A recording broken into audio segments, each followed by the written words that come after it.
Karoline Leavitt has never been scared of the attention before now. In an instant, no one saw it coming. She stood in front of the cameras with tears in her eyes and a shaking voice. This time, something was different. The strong vocal person we'd grown to know was suddenly weak. She was very upset as she told everyone something shocking about her husband. Was it a breakup, a choice that changed your life, or something even stranger? Everyone in the room was shocked by what she said. The truth is finally coming out now. What does this truth mean?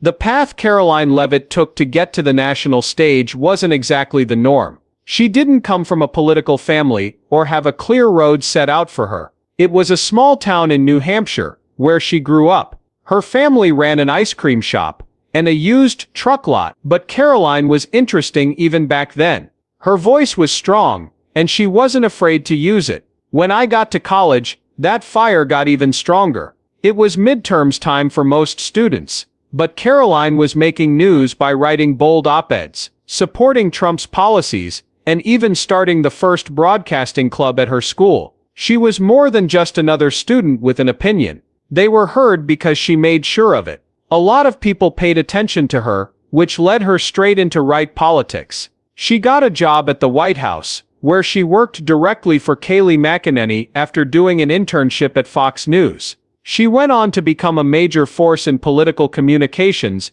and was later named Rep. Elise Stefanik's communications director. Karoline didn't just make it in a world where young voices can find it hard to be heard. She made sure that no one would ignore her. We're seeing a different side of her today, though. Karoline is strong and sure of herself as she steps in front of the cameras to make a big news about her husband. She is crying, and believe me, nobody saw this coming. Karoline's work had its ups and downs, like an event she went through after being elected. There was a lot of activity in the press room, and you could almost hear the doubt that people were feeling.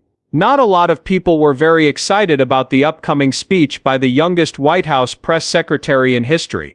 Some people thought she'd play it safe, follow the script, and maybe mess up. Others thought she would be scared and nervous because of the situation.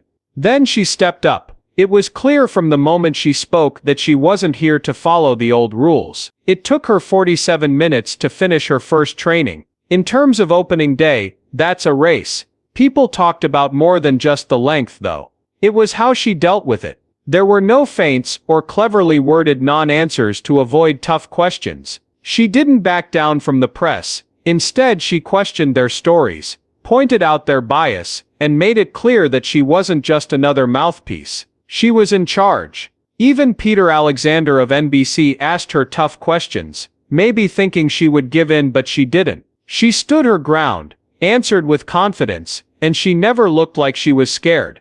The doubters had come in expecting to see lack of knowledge. Instead, they saw someone who knew what she was doing very well. Now let's move on. This moment didn't just happen. She was getting ready for it for a long time before she ever stood on that stage. She was already studying the game at St. Anselm College in New Hampshire, where she went to school to learn how politics and the media work together.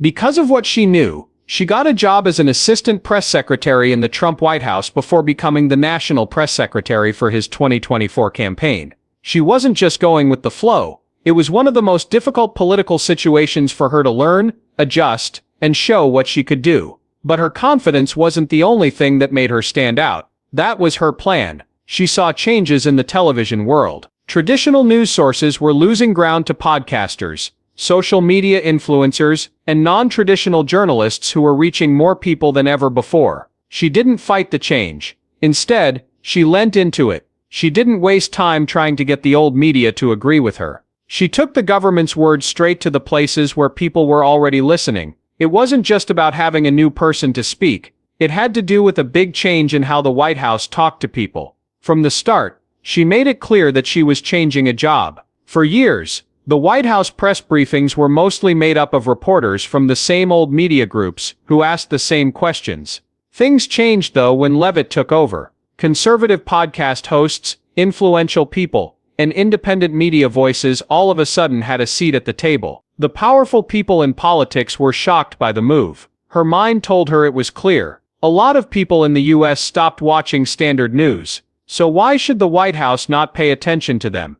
Her method worked, even if some people didn't like it. Even Stephen Chung, who is in charge of communications at the White House, called her first press appearance, which was the best one ever. DC went crazy after hearing that one thing. The old approach, in which the mainstream media told the story, was no longer valid. Of course, not everyone liked it. There was a lot of attention on Leavitt before she was chosen. And it wasn't just because of her politics. Just as much of the news was about her personal life. She got married to Nicholas Riccio, a real estate mogul who is 59 years old and 32 years older than her. Quite a few people had thoughts. Was it love? Was there a plan? Some people thought it was crazy. Some people don't care at all. The noise didn't bother her either way. She needed to focus on more important things. Afterwards, the world turned around. July 13, 2024. In Butler, Pennsylvania, Trump held a meeting. It felt like electricity. After that, gunshots. There was chaos. Trump was hit by a bullet. There were a lot of Secret Service officers. People who agreed screamed. He was hurt, but he was still standing. It didn't just shake the country. Everything changed. For Leavitt, it meant something very different. That day she wasn't in the crowd. In fact, she wasn't even in Washington. At home, she was rocking her 3-day-old son to sleep. She treated the gathering like any other political event. All of a sudden, she was frozen, as she watched history happen right in front of her. The video played over and over again. It was so heavy that it hit her like a freight train. Being a new mom, she held this tiny weak life in her arms. She fought for politics too, though. She also knew that this wasn't just about Trump. It was about what would happen. She chose something that most new moms wouldn't even think about. She told her husband, "I'm going back 4 days." That was all she gave herself. She was back in the fight 4 days after giving birth. The people were shocked. How did she do it? Why would she? Her body was still getting better. Her child was only a week old. But Leavitt knew the answer right away. She said afterwards that the president almost died while fighting for this country. "I should have at least gone back to work." It was called loyalty by some. Some people said it was crazy. But for her, it was just what she had to do. Trump's victory wasn't just another crazy political event for her. It was a sentence. It showed that you could stand tall even when everyone else tried to knock you down if you were strong, determined, and just plain stubborn. What was her reason for giving up if he could take a bullet and keep going? But let's be honest, it wasn't easy getting back into politics while taking care of a baby. In one moment, she was arguing with reporters at the White House platform. The next thing she knew, she was wondering if her child remembered her. "It breaks her heart to leave her child every day," she said. "It does break your heart." Did she slow down though? Not a chance. It was just not in her to do that. Also, she really did have a secret tool. Nicholas Riccio, her husband, he didn't like being the center of attention, but behind the scenes, he held everything together. While she dealt with the chaos in Washington, D.C., he was at home with their son, making sure he was fed, cared for, and hopefully not already planning how to get out of his crib. His job in business helped him step up in ways that most people never saw. The attempt on her life was a wake-up call for her, but it was also a shock to the country. It helped her remember why she chose this road, and why she gave up things that most people would take for granted, and why they couldn't just walk away. She wasn't just keeping it together when she talked to the press a few days after one of the scariest events in modern politics. She was stepping it up a notch. There was something more personal going on beneath her cool and collected exterior that no one saw coming. Not only was she a mom and a politician, she was also about to reveal something shocking about her husband that would get everyone talking. In politics these days, every connection is looked at like it's a crime scene. And her marriage to Nicholas Riccio, some people raised their eyes at it. However, unlike most power couple pairings in DC, theirs wasn't based on job moves or political ties. It was one of those stuffy, high-energy political events where everyone shakes hands, makes power moves, and acts like they're not tired. It was already clear that she was on the rise and in her groove. Riccio, on the other hand, didn't want to play politics at all. He was a real estate mogul with more money than most people could ever dream of. He didn't even talk to the press very much, and he didn't care about making news. But when a friend they both had put them in touch, something just clicked. They didn't make sense on paper. She was young, wanted to do well, and loved being in the spotlight. He wasn't interested in the new Twitter drama because he was 32 years older and allergic to it. He didn't have any Instagram followers in a world where that's pretty much how people measure success. Do not have a Twitter, LinkedIn, or even a Facebook page, just like in the old days. For someone with his power, that had never happened before. But where other people saw an imbalance, they saw balance. She ran things and made moves. He planned things in a quiet way. Great to watch from the stands. Their relationship was not only strange. People talked about it. Some people didn't get it. Some people really liked it, but it worked for them. People talked about it all the time. The difference in ages wasn't just a side note. It became the subject of talk. A lot of strong views were shared on social media. Some people said it was selfish. Some didn't believe it was real. There were no comments when she shared a picture of herself with Rio. Is that your dad? Someone made fun of them. Someone else went straight for the head. You judge everyone else even though your husband could be your grandfather. She wouldn't have it though. There were no long defenses or dramatic clapbacks. There was only quiet, unwavering faith. She wrote, "He's my biggest fan, the best dad and the best man I've ever met." People who thought they could make her feel bad enough to keep quiet didn't know what they were getting into. They were living their lives without anyone watching on purpose, while the internet watched and talked about every move they made. Nothing too fancy, or like a magazine feature. There were only two people who knew what they had. That beat showed up in even their engagement. Nothing fancy on Christmas Day, 2023, in their own home. He asked, she replied, and that was it. The next day, she shared a picture of Rio on one knee, looking like a gem in the winter light. It was the best Christmas ever. The man of my dreams is going to marry me. There was no show or fake emotion, just real happiness. Their wedding was the same. Most politicians choose fancy rituals that make headlines.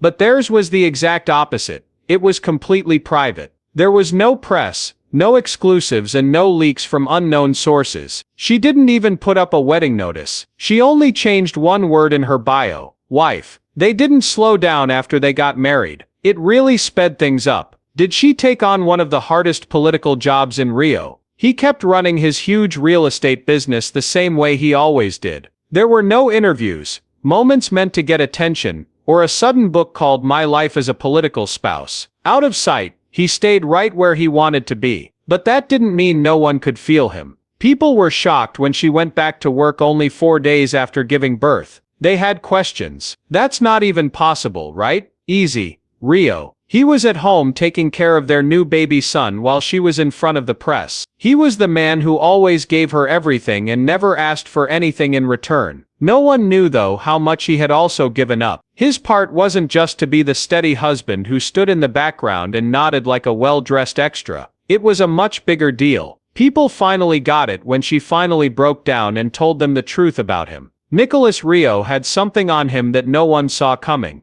He wasn't supposed to be the center of attention. As the youngest White House press secretary in history, she made history, but stayed behind the scenes where he felt most at ease. A lot of people thought he was just another rich investor who had done everything right. But what was his story? It wasn't what anyone thought it would be. Before the fame, the millions of fans and the governmental power, Rio had nothing. Rio was living on the streets when most 18-year-olds were stressed about applying to college. Not only did he not have a safety net or backup plan, but his parents also did not give him the "you can always come home" speech. He was by himself. And while most people in that situation would be focused on staying alive, Rio saw a chance. Not failing was not a choice. He worked hard, even though he didn't have any friends or money, and was trying to save every penny he could. By the early 2000s, he had seen rundown homes in Hampton Beach, New Hampshire, that most people would have ignored. Everyone else thought they were hopeless. They were like gold to Rio. He started out small by buying houses that no one else wanted, making them up, and renting them out to people who were looking for great places to live. He put all the money he made back into his business. He had made something real by 2005. He had 15 buildings with 70 rental units, and was known for seeing value where others didn't. After that, his power grew. The Rio Enterprises LLC business he runs is spread out all over New England. He always did the same thing. He would find lost places, make them useful, and never go too far. He was already worth a lot of money when people found out his name, But now comes the part that no one saw coming. It wasn't just about making money with his buildings. They turned into more than that, a place where people could meet and talk. They became a quiet but strong force in conservative circles. He was moving while other people were making noise. Amidst all of that, he never sought attention, never sought praise, and never felt the need to show anything. People who have the most power are never the ones who make the most noise. No one knows it, but they're the ones pulling the strings. Not Nicholas Rio. Most men in his shoes would be showing off their money and making sure everyone knew their name. Rio was quietly moving things around behind the scenes while other real estate moguls gave TED Talks about their work and posed with their private jets. He didn't care about power, he cared about success. That made him even more interesting in some way. Let's look at one of his homes. It was more than just another investment in real estate. It became a meeting place for conservative women, and women for Trump events there had a big effect. Rio wasn't just a wealthy donor who wrote checks from his office though. He planned things out and made sure that his success meant something. Another difference between Rio and the billionaires was that Rio didn't bring up their political ties as much. There were no magazine covers, interviews, or carefully chosen Instagram pictures. The man wasn't very well known online. I almost thought it was cool. He stayed out of sight for a while, until he got married to Karoline Leavitt and became famous right away. Of course not on purpose. People on social media loved how different their ages were. The comments were mean. A lot of people thought about it, didn't like it, and argued it had to be transactional. They didn't get this though. Their marriage wasn't based on how they looked. They respected each other, had the same beliefs, and knew that in their world, stability at home was important. Because of this, while Karoline worked in one of the toughest government jobs, Rio made sure that their home life was just that, home. He didn't think twice when their son Nicholas Robert was born. There was no reason for him to give up his kingdom. He did it because he chose to. Changing his goals wasn't a big deal for a man who had built everything from scratch. It's what you do when you're really into something. But Rio could not hide the truth for long. It didn't matter how hard he tried. Even people who work in politics all the time were shocked when Karoline finally told everyone what he had done. People asked the same thing for weeks. How does she do that? How was she able to handle a demanding job, a new baby, and the constant stress of public life without breaking down? She went back to work only 4 days after giving birth. Some people found it inspiring, while others wondered how she was possible to handle everything. Then it all broke one day. Karoline suddenly lost her cool in front of a room full of reporters. She was calm and professional, just like the press secretary should be. She took a big breath, paused, and then did something that no one saw coming. She took off the mask. People have asked her how she's been able to handle her job, being a new mom, and all the other things that come with it. Her voice was unusually rough for her. I really could not have done any of this without my husband. That's when the man who had been hidden for years became impossible to ignore. Even though a lot of people had ideas about their friendship, no one really knew what happened. Nicholas Rio wasn't just a businessman who did well, or a politician who kept to himself. He made sure that their family wouldn't fall apart because of her job. At that point, Karoline made it clear how much he had given up. Rio made a choice a long time before their son was born. It wasn't in the news, and political experts didn't say to do it. What had to be done was done. He took a step back, changed his whole routine, and made sure that their family didn't miss a beat when Karoline went back to work. She said, "When I told Nicholas I wanted to go back to work as soon as possible, he didn't think twice. He just said, 'We'll figure it out.' And he did." She talked about how leaving her son every day made her feel guilty and broke her heart. There were times when it was too much to bear. And every time Rio was there, he did something, not just spoke words of comfort or gave a general pep talk. "This is possible for me, because I know Nicholas is with his father and that he will be there for me the whole time." It was like that. The story changed. Nicholas Rio wasn't just a rich businessman or the husband who was hard to find. He was the key to making the plan work. Indeed, he had built a kingdom, but the most important thing that made him unique was the thing he quietly gave away every day without expecting anything in return. Everything changed after the press meeting. When Leavitt talked about how much her husband had given up for their family, she broke down in tears. The normal political script was thrown out the window at that moment. It wasn't about competition or making one person's job look better than the others. People really did care about each other and have each other's backs. Of course, the reporters had a great time. Was she making it too hard for working mums to do their jobs? Or did she want to show that powerful women don't have to choose between family and career? Most of the time, having power comes with a price. Leavitt and Rio showed that real success is about who stands with you. And just maybe, their story will make other people rethink what a real relationship looks like.